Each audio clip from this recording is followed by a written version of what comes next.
Hi, Reality Riffing. I got the divine pleasure to sit down with a friend and colleague of mine, Miki Agrawal, who has been just kicking ass and taking names in the entrepreneurial world for many, many years.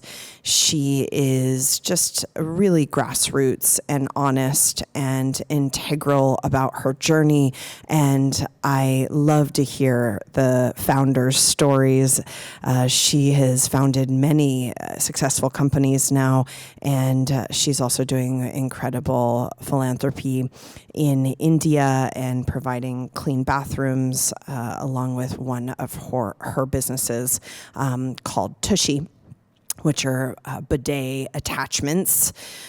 So we sit down and talk just about the reality of being an entrepreneur, the long-term vision, the patience, and the grit that it takes to truly be successful and leave a legacy. I hope you enjoy.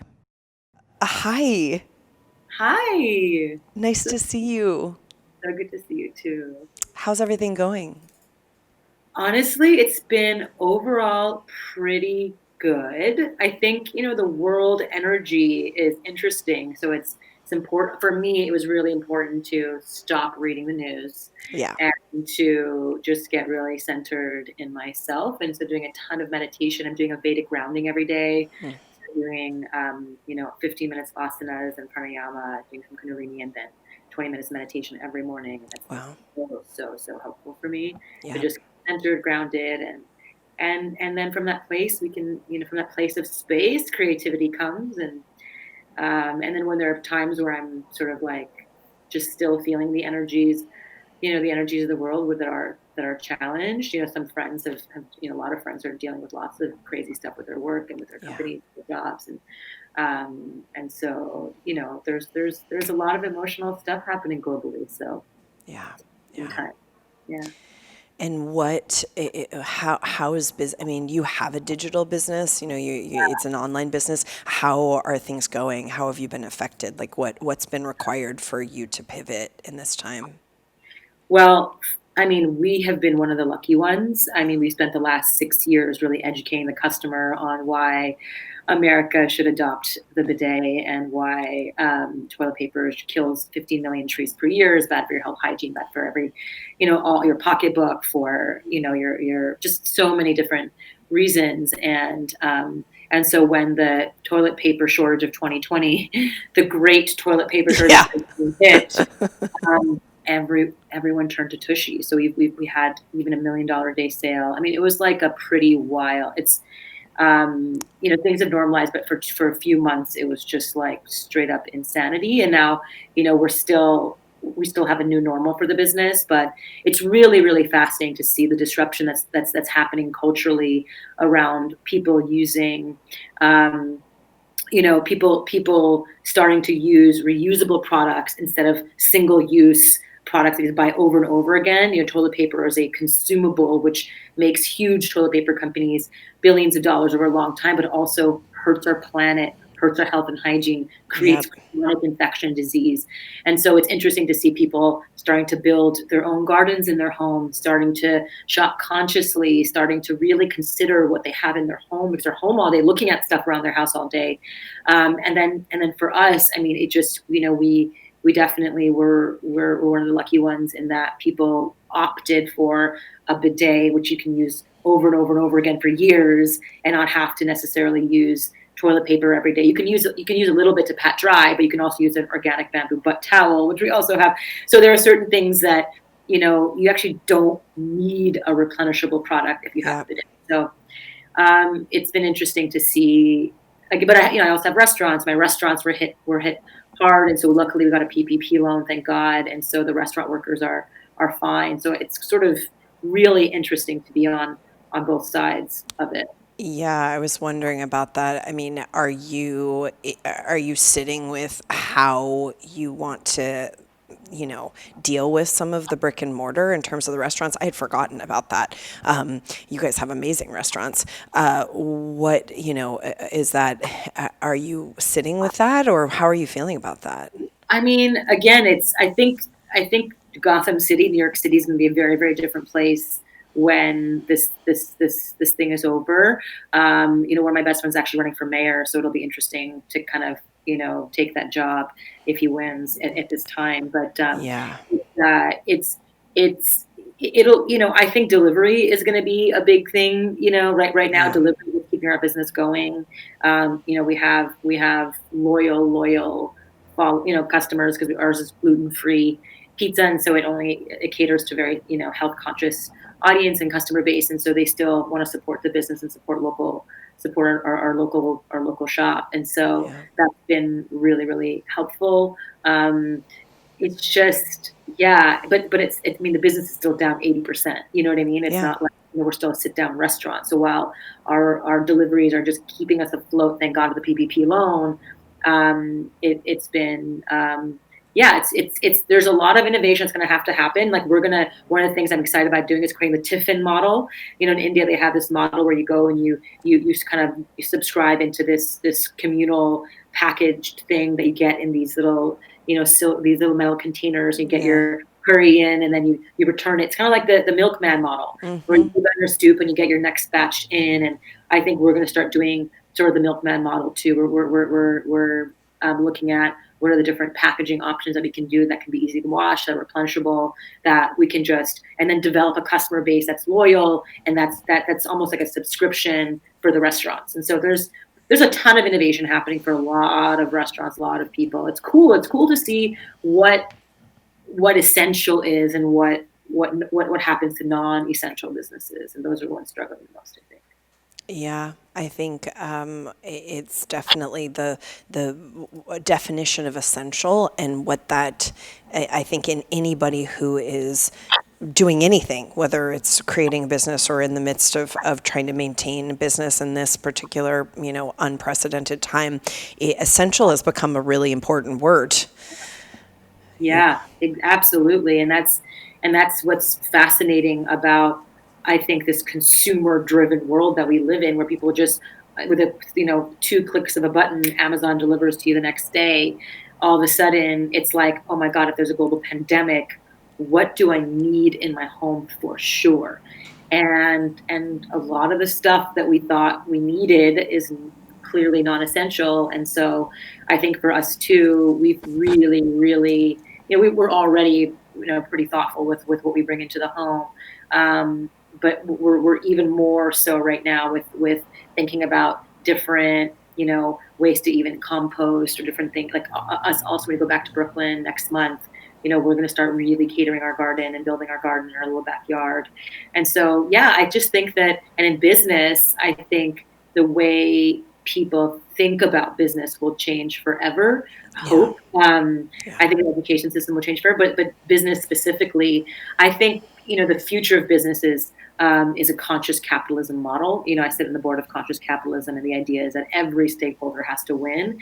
It's, not only it's the shareholder and the founders, but it's also the employee, the environment, the customers. Like across the board, it has to be a win-win-win. The environment is a huge factor there. And I think with this conscious capitalism model, people will realize, wow, like these businesses do I want to support with my dollars a conscious business or not?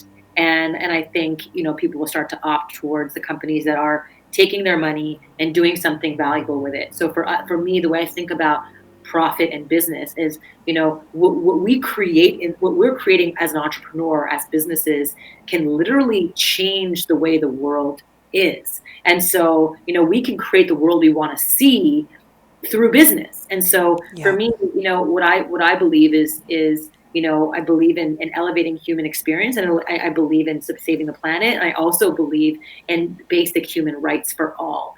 And, globally, in India, as an example, the open defecation rate is the highest in the world. I mean, over 3 billion people don't have a safe place to go to the bathroom. In India, obviously, it's the global capital of open defecation. And so as a result, it's causing so many issues in communities.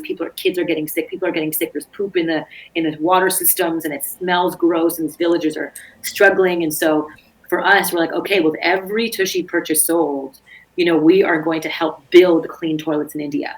And so to date, like we've built, over 60,000 families have now access to clean toilets. We've saved over 2 million trees from getting flushed down the toilet.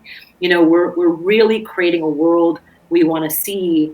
And I think that's the future of business. And people want to support that. People are going to want to support that over a habit that they've been doing over and over again, which is actually not supporting them in the long run. So beautiful. Well, congratulations and thank you. And I know we talked last year about Americans it's like a Freudian caught in the anal stage kind of American, like we just can't imagine going to the bathroom without, a whole roll of toilet paper as seen during this pandemic. Yeah. Just like such odd, I mean, I really do feel it's very Freudian. And in the yogic science, they say, and I know I told you this, that basically a human's intelligence goes down quite a bit when they don't use a bidet to clean their root chakra. Actually, it affects the brain neurology. Really? Yes. Do you remember? I don't know. I probably told it to you in a more. I told it to you in a less elevated way. I think I just told you. Having a dirty ass makes you more stupid. I think I said that to you. But I quote you all the time. I just want you to know I quote that all the time. I think it's brilliant. Yeah, I mean, I think it's a really it's an opportunity to disrupt in every area of our lives. And I think what we're realizing is that we have been so led to believe that this is the way it is in business, in money. Can't talk about money publicly or you're considered, tacky. You can't think about relationships in a way that's beyond monogamy or this particular way, or it's considered taboo and weird. You can't talk about things like a woman's period and poop and things like that, which every human being does. And every woman has a period. Every human being is here because of it, because it's considered taboo in society. The way you go to college is by going to an institution. If you go to a school like THINX, which is online, it's considered laughable. Guess what? Harvard's online now. So that's the window. And so it's like all of the different areas in our lives. I think people are realizing, wait a minute, this is all the way I wipe my ass with dry toilet paper is just crazy. All these things that we thought was the way it is. It's just like, oh my God, it's all an illusion. Everything in the world is an illusion. Time is an illusion. Money is an illusion. Friendships, like borders are an illusion. People walking across borders with made up uniforms that someone sewed and with a made up logo of their country, with these made up passport things that people were like, we're going to make this thing called a passport and we're going to create all these imaginary borders and people are going to cross. It's just like everything in society in the world is made up. And we realize that it's all made up by people, specifically from hundreds of years ago. Society was created by people hundreds of years ago, and we're still believing that's truth. Wow, can we disrupt our entire lives? Can we disrupt our world? Can we create the world we want to see? Can we create a generative world? Can we create a world that's full of love and support and consciousness, and not this unconscious, lowest common denominator, clickbait headline bullshit that we've been, that's catering to our amygdala, our fight or flight part of our brain that makes you want to click because you're afraid of your life, and it's like, this is why I love you and I love the work that you're doing. You're connecting people from the top to the world and the universe. And look, I clearly I haven't left my house in a long time. My armpits are, I'm into it. The whole vibe. And so, it's really, really interesting to me what's going to happen now that everything has been shaken up. And if we give ourselves permission to really shift things in our life, that's authentic to us. That's what I'm excited about seeing the most. Yeah. And what, you are such a maverick and you are such a self-made entrepreneur. And I just have so much respect for your journey and your success. And I think you're such an incredible role model and leader. I just want to give you some love because it really is, it's so deep in your aura and in your legacy. And I just, for people out there listening, they have an idea or they're midstream in their creation of the idea, and they, there's all the pressure to, maybe they're being told that it's not going to work, or that they can't, they can't create something socially responsible because of the bottom line, or just all the kind of crap that is so prevalent even now. How would you suggest people wade through that and keep kind of the northern star of their ideal and their mission? Can you give some advice? Yeah, sure. I mean, it took for my previous companies, THINX, the period-proof underwear brand, and it took over a year to raise a penny. And eventually, I didn't raise anything. I did a Kickstarter campaign. With Tushy, we got lucky with a first investor, but then thereafter, just to get America to even talk about bidets, talk about the concept, it took years to really get this. I mean, like only this year was there a New York Times headline that said, "Is America ready to adopt the bidet?" Before that, people were like, "Don't talk to me about this. I don't want to talk." And it's still pretty challenging in some mainstream, but it takes 10 years to be an overnight success. And I think people want to be the next Instagram and sell for $1 billion with 10 employees, where each person gets 100 million and everyone's like done. But that's the equivalent of winning the lottery. And actually, that's not a good place to start. It's like, I want to build something to make money and have an exit. I want to build a business so I can go public. I mean, those are just this sort of masculine, patriarchal, preconditioned way of thinking about business. Yes. If we completely shift the way we think about business altogether, is like, what do I value? What do I care about? The 3 questions I always ask myself before I start any business is, what sucks in my world? Start with me. Then the second question is, does it suck for a lot of people? Because if it sucks for just me, then I'm a diva and like, screw me. Right, but if right. it sucks for a lot of people, then opportunity. And then the third question is, can I be passionate about this issue, cause, or community for a really long time? It takes 10 years to be an overnight success. And people are so impatient. After a couple of months, they're like, yeah, I tried, didn't work out, forget it.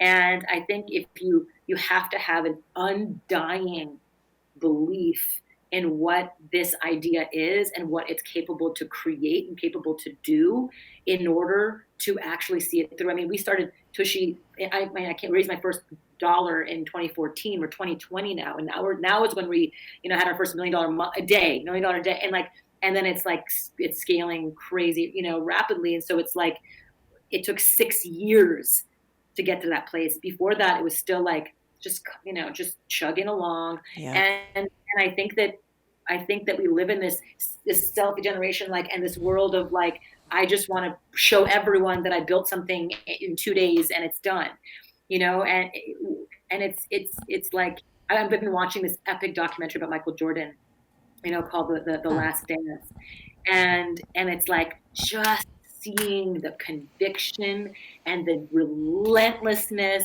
and the non-stopness and the holy shitness of like the passion and maniacal focus. Yep. I think that's what it takes, is a passion and maniacal focus, and day in, day out, just chipping away and chipping away. And eventually, and chipping away while being so bright and excited about it, and I think the reason why,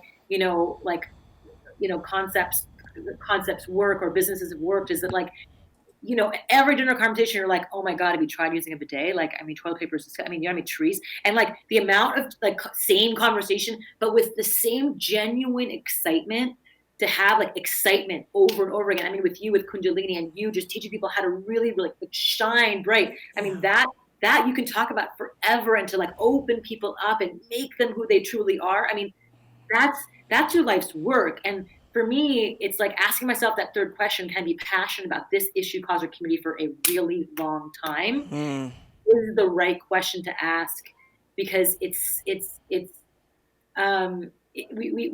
live in an 8-second sound. They say that like humans have less of an attention span than goldfish today, because of these clickbait headlines and this headline world that we live in, where someone reads a headline, they think they're like the master's PhD degree in something when they read like one headline. Right. And kind of like the world that we live in, and it's just full of false information, full of just like, look at meanness, versus like, I'm here to serve, and whatever it takes to get this mission across, like, use me as your vessel, like, and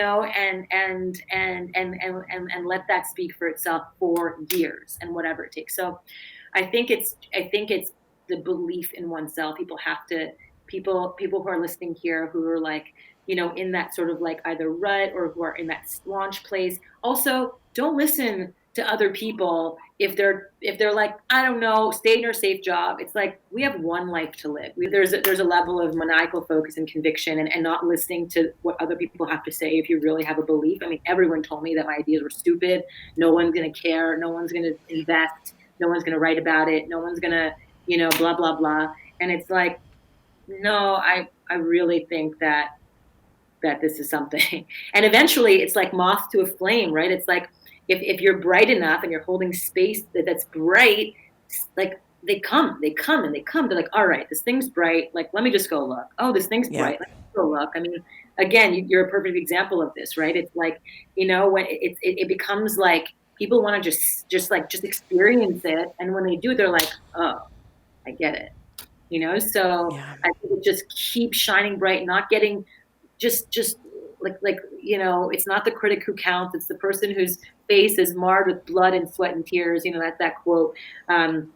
It's really about being in the ring and getting after it. And I think we have to go back to that and slow down and understand that it could take up to 10 years and be willing to do that.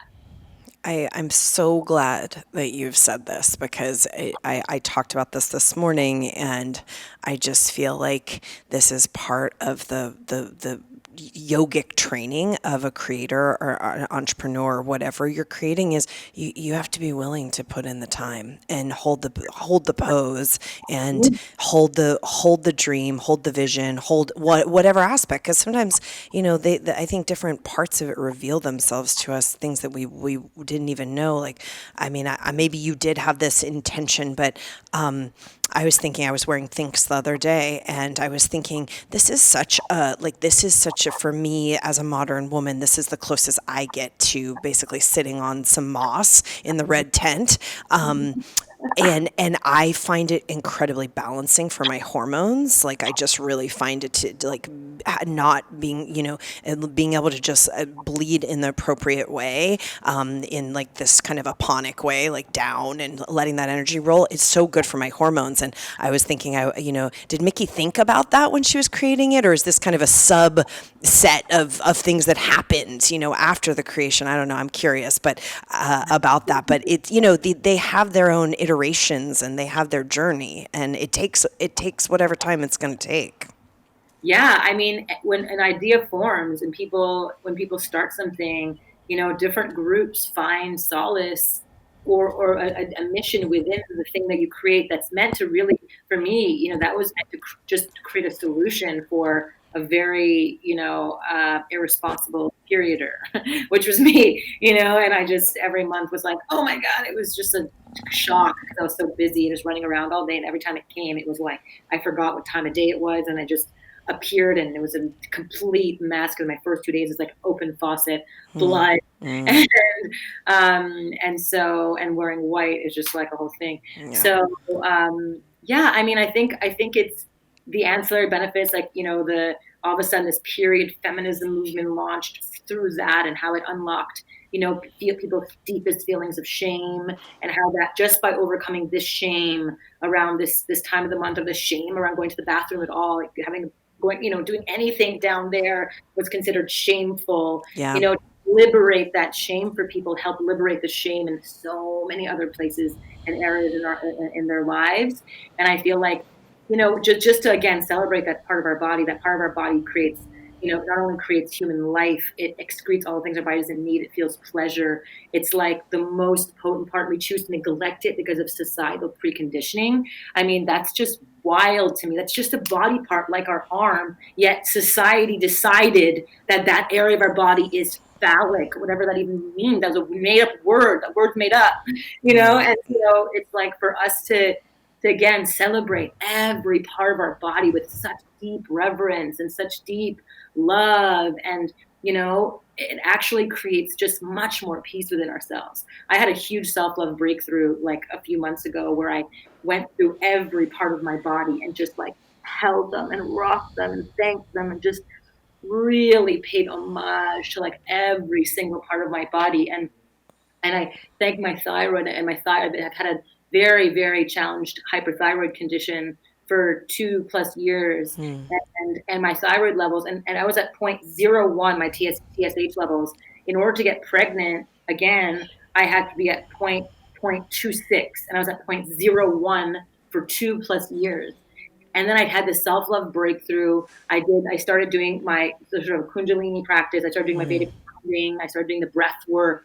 And I went from in 1 month, I went from 0.01, and then had the self-love breakthrough, and then and went from 0.01 to 0.4 after 2 years. And this is like, and I was like, wow, our mind, body, spirit are so cosmically connected. And if that wasn't like, again, a boon, a mana from, the heavens giving me that gift of realizing that truly, then, I was so blown away by that deep spiritual connection and reverence and like gratitude for my body, and just like bowing to it, to how it responded. Literally within a month, my next blood test, 0.4. It was Wow. crazy. Yeah. Wow. I mean, I of course love the measurement of these things because I think it is powerful for, for everyone, but just to be able to, in some way, there's more subtle ways to measure because you can feel this stuff, but certainly, I mean, that's pretty incredible. And I'm curious just because I think we both know the grind of entrepreneurialism and how you can kind of lose some of your priority of health or space for yourself. Has that been a big shift for you in these past couple months? Yeah, I definitely pushed myself really, really hard in my 20s and my 30s. Yeah. And I definitely, my thyroid was, is a screaming at me, just saying, you're moving too fast, you're going too fast. And I've been, I sort of like pushed through my previous company. I had a challenging experience at the end of my previous company, and then pushed right into having a baby, writing my book, Disrupt Her, and then going to my next company at full speed. And my thyroid was still like screaming at me. And so I finally, like, starting in January to end of January to end of April, I took what I call my chrysalis. And my chrysalis is my sort of it's sort of like the becoming into the next phase. And the idea is that, like, can the hope and the dream is to lead from a new place, to lead from not having to, have a sword in my hand and like on the horse charging forward, but to really, sit back and really hold space. And I'm still working through that, balance of really building the best team that can really hold, that can hold the holding of the space. And so it's just a lot of a lot.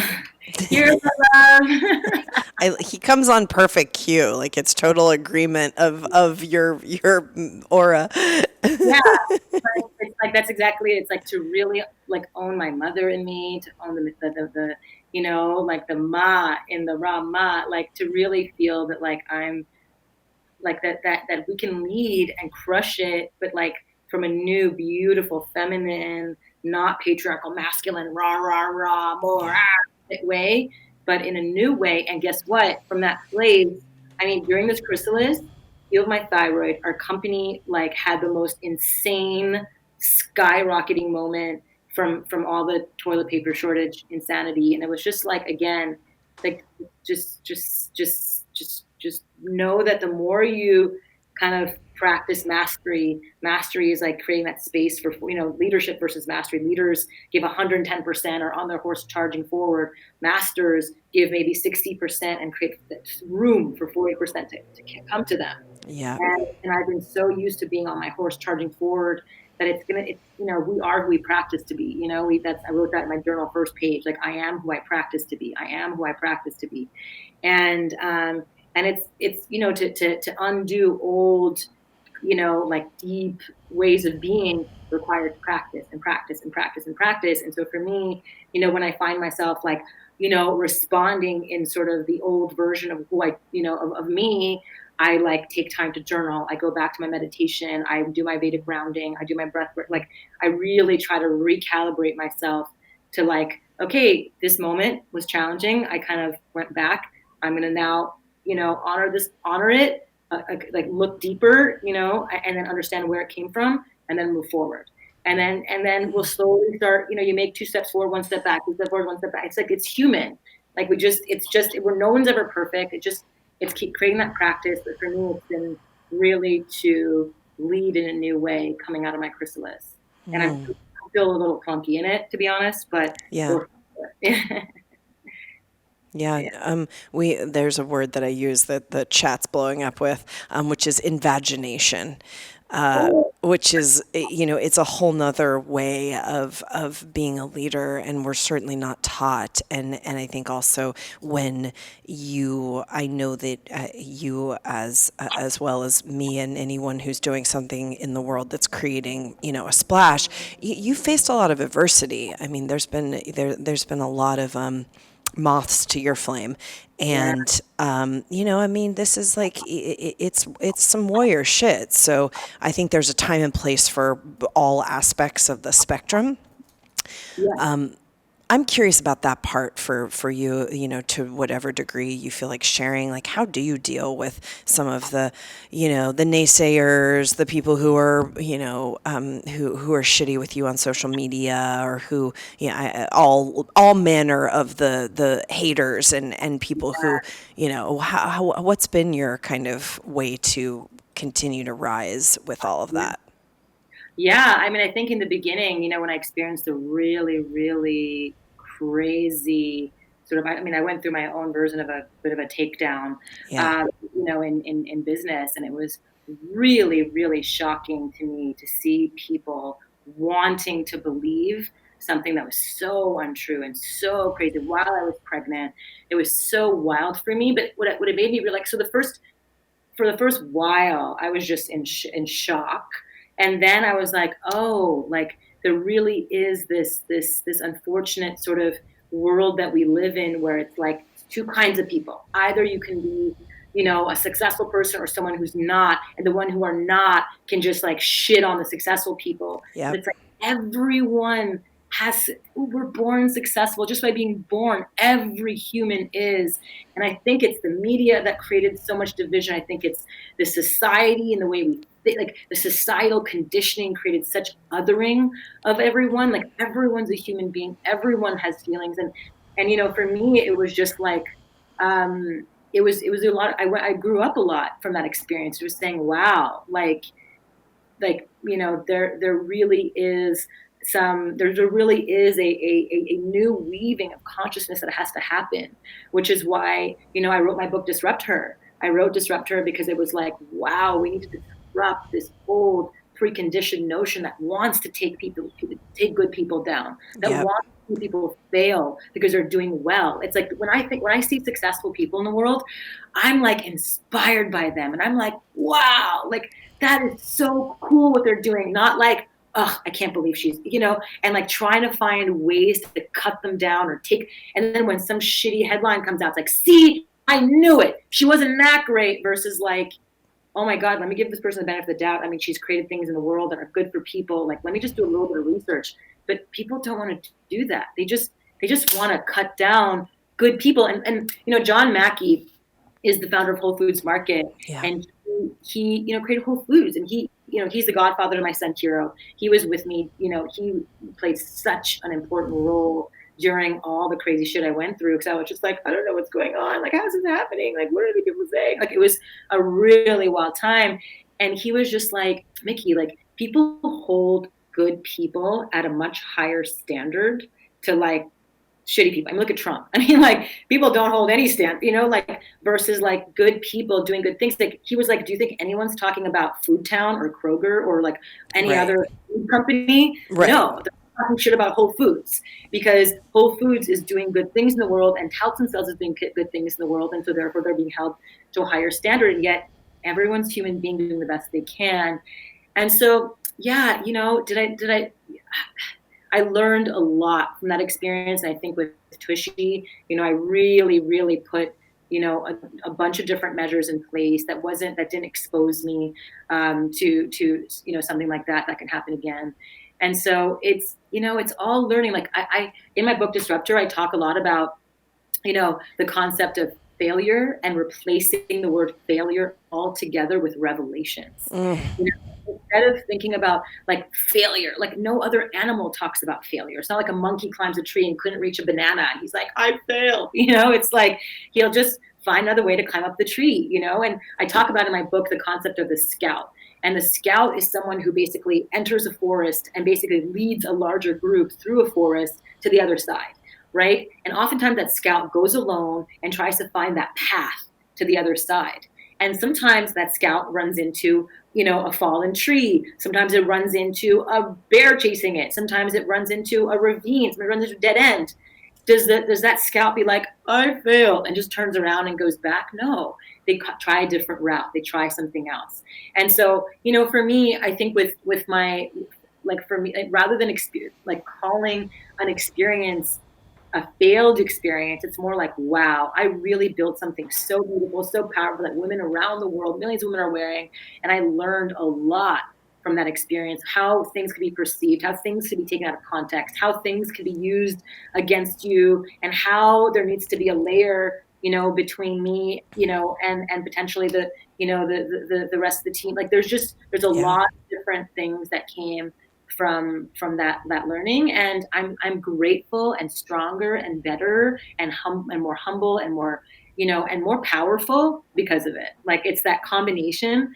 And I think that, I think no challenging experience is a bad experience. They're all the most impactful ways to learn and grow. Absolutely. I mean, I think that we are somehow, because of the media programming and the cultural programming, we're programmed to believe that if something, and now it's like Facebook, the Facebook mob, if Yeah. something's put on Facebook or on social media or even in corporate news, that that's true, and that we, without people are guilty until proven innocent in the, in the internet era. Yeah. And I think we're really, a lot of the kind of conditioning around getting a medal or getting, first place, or the competitive kind of old era conditioning is also around, well, if somebody is, being talked about badly or some sort of adversity is happening, who's in the public eye, then that must be true. Or, I mean, it's just some weird, like, and it's so backward. I'm not. Yeah. And you think about I think about all of my friends who achieved incredible amounts of success in business, like the John Mackeys of the world. And, Dr. Mark Hyman, who's, my doctor and also the #1 functional medicine doctor in the, in the country and beyond. And he's paved the way for functional medicine and really understanding the gut and popularized, functional medicine in this country. He got so much hate in the beginning, and people were like, oh, quack doctor or this, that, or the other. But now, of course, everyone realizes food is medicine and that it is real. So I think anyone who's trying to disrupt society, change things, move conversations forward, get people out of an old way of thinking into the new way of thinking, will get rocks thrown on them, will get taken down, will have shit being said about them. And it took me some time to really, I never actually got bullied in high school or as a kid because I'm a twin, and we were both pretty athletic. And so even if we're both tiny, we both always had each other. So we're always going to lunchroom together. We just never got bullied really. Right.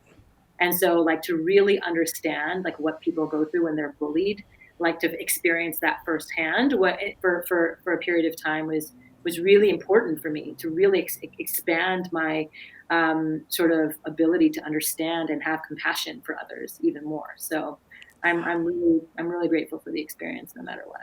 Yeah. And I think I also, one of the reasons I bring it up is because I do think it's important to normalize all of these conversations. I remember when I had a bad, my first kind of business betrayal, and I was talking to a mentor, and she was just like, she's an entrepreneur and she's been through years and years and years, and she was just like, this is expected. And I remember how shocked I was too.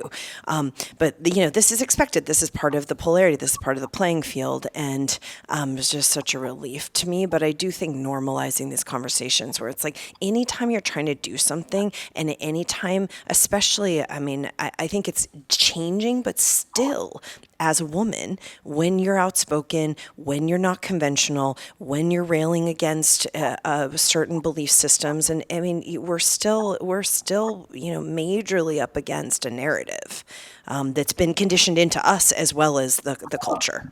It's so deep into it. That's why, in my book, I talk about, I have a chapter on how to fight the patriarchy authentically, with a technique that's not about outrage, but it's really about a long-term way to connect with people who think differently from us and who have opposing viewpoints. I mean, right now we're always looking to find people who agree with us. And then the minute someone doesn't, like, we don't even want to enter into any comment. We just like vilify them. And so it's like, how do you transform the way someone thinks that has a different viewpoint from you in a non outrage kind of way? And so I have a triple Q technique that that's in my book that really kind of talks about like how to meet people where they are at first. Like it's the triple Q technique. It's quit back, question, quit. You quit back first. You sort of meet people where they are. John Mackey of Whole Foods, we talk about it all the time. Like, when he started Whole Foods Market, it was vegetarian. He had no coffee, no sugar. He was like super hardcore the way he thought about his business, and it almost failed in his first year. And so he had a crossroads. He had a crossroads to hit. He was like, either I can shut my business down and get outraged at all the meat eaters, get outraged at everyone who drank coffee, get outraged at everyone who ate sugar, or I can meet people where they are, offer the best kinds of meat, the best kinds of foods, and then over time teach them on the positive effects of plant-based diet. And guess what? He went the second route, and not only is he, $20 billion business, but he's now changed the lives of millions and millions of people. And he's convinced them that having a whole foods plant-based diet is way more effective and better for our systems than just eating cheeseburgers and fries or whatever.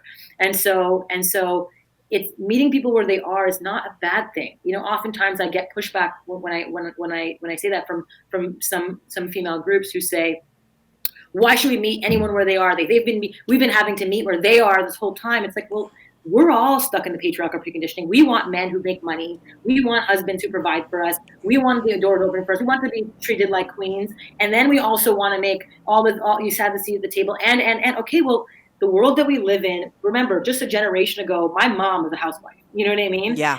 So it's like, we're still coming up into the new way of being. And it's not by doing it by like having women's marches on, in Washington that others the patriarchal preconditioning. Because all it does, it strengthens the patriarchy. By othering them, all it does, it strengthens them. Yeah, all those, PMSy women or, whatever. Like it creates the same kind of narrative versus meeting people where they quit back is like when someone says something patriarchy-y to me, I just kind of joke back and then we create a rapport because it's just the way they grew up. They're not trying to be mean. We all grew up. So you say something back and then you're like, yo, like just FYI, like I'm a businesswoman too. Like, when you say stuff about that, like about women, you're like, and like, well, I wasn't talking about you. I was like, yeah, but like I'm, Yeah. So you kind of start to get in there by quipping back. So quip back is the first thing. It's just like give it back to them, meet with them where they are, and they're like, she's cool, and then you can then educate them. Or the second, if you quip back and they're not getting it, then the second cue is question them. By questioning them, you just say, hey, like, why'd you say that? Like, where'd that come from? And you say it with a smile on your face, not like, yo, what the fuck? Like, what's up with that? Sorry. You'd say, like, you won't say like, we cuss on Rama TV. Our underwriters are cussers as well. Yeah, so it's like it's like you don't question again in an aggressive way. You question away like what was that about? Like how did that why did you say that? Like, and then if you question them and it still doesn't work, then you quit and not quit, but like I'm out of here. This sucks. You're like, you know what? Like this conversation is obviously not like we're not quite meeting eye to eye. We're gonna like let's just like put it on ice and we'll come back and have this conversation later. And then you come back later and then you're like, yo, like when you said that as a perfect example, one of my best friends in the whole world, whenever I would talk to him, he would be so like bro-y to me. Like he would be such a jerk to me, like such a jerk. And I finally, literally, this happened this week. I called him up and I was like, whenever you talk to me like that, like I know you love me, but when you talk to me like that, it hurts my feelings. And I'm just wondering, like, I love you so much. I'm just wondering, like, where's it, where's it coming from?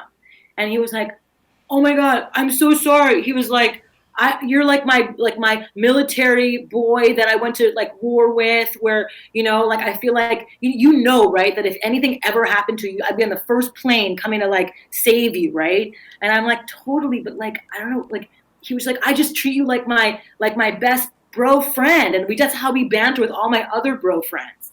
And I was like, oh, okay, but like, for me, like, I just wonder if there's another way we can meet each other, because I love you so much. And he was like, oh my God, okay, let's try this conversation again. And he literally hangs up and he calls me again. And he was like, hey, Miki, I just wanted to know, I love you so much. And I have an idea and I want to run it by you because you're one of the smartest, most creative people I know. So what do you think about this idea? Instead of being like, yo, can you just do this for me? Okay, goodbye. And I was like, oh, okay. Hi, how's it going? And we like role played, and then we got through it, and it was this beautiful. And he sent me a message after. He's like, Miki, I love you because, and he wrote me this whole thing. And I started crying, and I was like that's how we change hearts and minds, not by being like, like, I'm always like, fuck you. It's more like, hey, like, I love you so much, and like, I'm just wondering, like, why do you talk to me like that? Like, I'm just wondering, like, I really, like, and so it really, really shifted our relationship. And now it's just a joy this week. What, like, has been wonderful with him. So it can happen. We just meet people where they are, and, or you question, or you kind of like do it, but you do it in a way with love, because they're not doing it on purpose. They're just brought up that way. Like, we all are brought up to want to be taken care of as women. Because I still have that indoctrination, although, so although I'm a primary breadwinner of our household, but it's still nice to know that, like, my man can take care of me, and and it's still deeply ingrained in my Japanese Indian roots, so. Yeah. It's going to take time for this equality thing to happen if we really want it, versus like, maybe we do want to be the queens and they want to be the kings, and we want to do it our own way and lead in a new way. We don't have to necessarily like all be like fighting the same way. It's just, maybe we create a whole new world where the feminine and the masculine can like operate together, and it's not one or the other that can lead the charge. Like, maybe there's like, this is why it's so exciting, this whole COVID thing. Like, it's like creating a whole new potential opportunity for the way the world could operate. I really feel that part of this, everything that's being reworked in the Matrix is about this, because this era, this age of Aquarius, it's not a matriarchy, it's not a patriarchy, it's something new, and we are all players in the virtual reality experience of creating this new thing. And and I talk about this a lot. It's like, where has the ability to, with an open heart and a real humanity, agree to disagree? I mean, this is what creates, that friction is what creates art and sex and beauty and civilization and genius. I mean, that's the friction. But yeah. Love it. So I feel like the new era is upon us. And I think there's, it's shifting so rapidly that even our language and understanding and, ability to be with each other is just, this is rapidly shifting matrix happening right now. I know. And it's like, as an example, I started sewing, and I sewed this dress that I'm wearing right now, which, like, and in my previous self, like the business only woman who like a decade ago would have been like, I don't sew, I'm a businesswoman. You know what I mean? Like, it would just like, again, like, try and play in this patriarchal preconditioned way of being as a business person, versus being like, no, I can wear a white silk ethereal dress, make it myself, sew it by hand. Literally, I sewed it with a needle and thread by hand, each stitch. That's why it's not the most ideal, but it's like perfection and imperfection. It's so pretty. And it's like, wow, like, I love, like, I love all the sides of myself. That's why the Kali goddess is so magical. It's like the Durga, the Kali, the Saraswati, the Parvati, the, like every side, the Lalita, like we can be sensual, we can be wise, we can be motherly, we can be powerful, we can be warriors, we can be all the iterations of who we all actually are. We're not just one thing. And by putting myself in that one thing only category, my thyroid was flaring up. My whole body was like not in full alignment. So I think that, yeah, it's important for us to celebrate every part of ourselves, and in business too. And that's okay. That's it. Just that we can incarnate in all the different versions of ourselves as goddesses, and all the different, like the warriors, the sensual, the wise, the mother, the fighter, all the versions of ourselves. It's fully acceptable to be all of them and not just one. And so I think we live in a world where people are taking Adderall, people are taking all these drugs to numb themselves, to not be all the sides of ourselves, and just to be like one robotic version of ourselves that Yep. is not real. So I think just the disruption is going to be magical.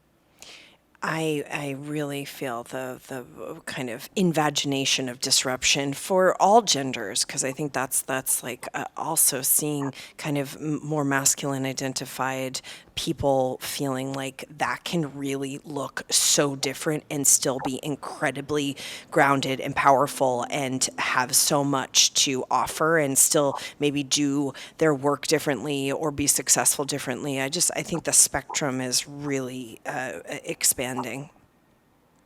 Yes, I'm so proud of your work too. It's so cool. I had the honor of coming to a couple of your events, and it's just like this the new, like the shakeups, the spiritual shakeup and awakening that's happening with your leadership has been just amazing to watch and to be a part of. So Thank you, that's, Miki. Thank you yeah. so much for all of what you're doing, and just for everyone who hasn't read Disrupt Her. It's just, it takes so much. I just remember, Miki, you said to me, like, I was looking for an illustrator and I couldn't find someone who I really was, happy with. And so I decided to illustrate it myself. And I was like looking at those illustrations, and I just was like, wow, this woman is a true maverick Renaissance woman, because the illustrations are amazing. So everyone who's listening, get Disrupt Her if you haven't read it yet. It's a real piece of art. Plus, it's incredible guidebook to this new era. And as well as, I just think everyone should get Tushy, because I mean, this is the new way we're going to do things, and this is a huge thing. Yes, right there. It's so beautiful.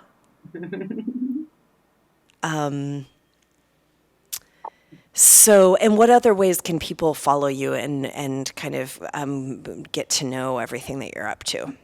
Yeah, I mean, Instagram is probably the best way to follow just what I'm working on, what I'm doing. It's just at Miki Agrawal, and then I also just started a new art project called Humans Are Fucking Awesome, and if you just go to at Humans Are Fucking Awesome, you can check it out. And the idea is that, like, in this time of, again, like mass isolation and fear of other humans. It's, the idea is that we're spreading awesomeness, not germs. Yeah. And it's just an awesome, we're basically featuring one awesome human per day, and I'm going to be calling on you to be one of my awesome humans to profile. Amazing. And so, yeah, so it's definitely check out, if you have any questions, you can just DM me. I read pretty much most of them, for questions, and I'm here to support. I also actually have a phone number that you can text me as well, if you want to get even more intimate and have any more questions. And it's I don't know if you want to put it down somewhere, but it's 917-933-3036. 917 933 933 3036. 3036. Yeah. Okay, you can text Miki. That's pretty awesome. Thank you. Yeah. Or DM me on Instagram. Yeah. Amazing, amazing.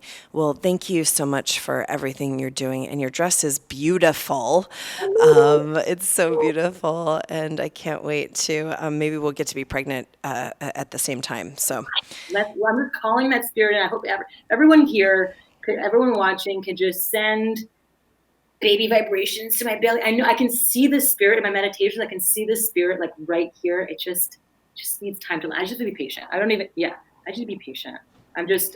She just needs to land. She's landing. Yeah. She's landing.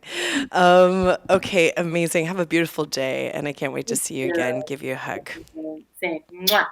Bye, my love. Bye. Thank you so much for listening to another episode of Reality Riffing. These are conversations that I think are important with people who are doing great things in the world about subject matters that need to be discussed. If you enjoyed the content, the conversation, please feel free to share with your people, share with your friends and family, rate the podcast below, and also subscribe.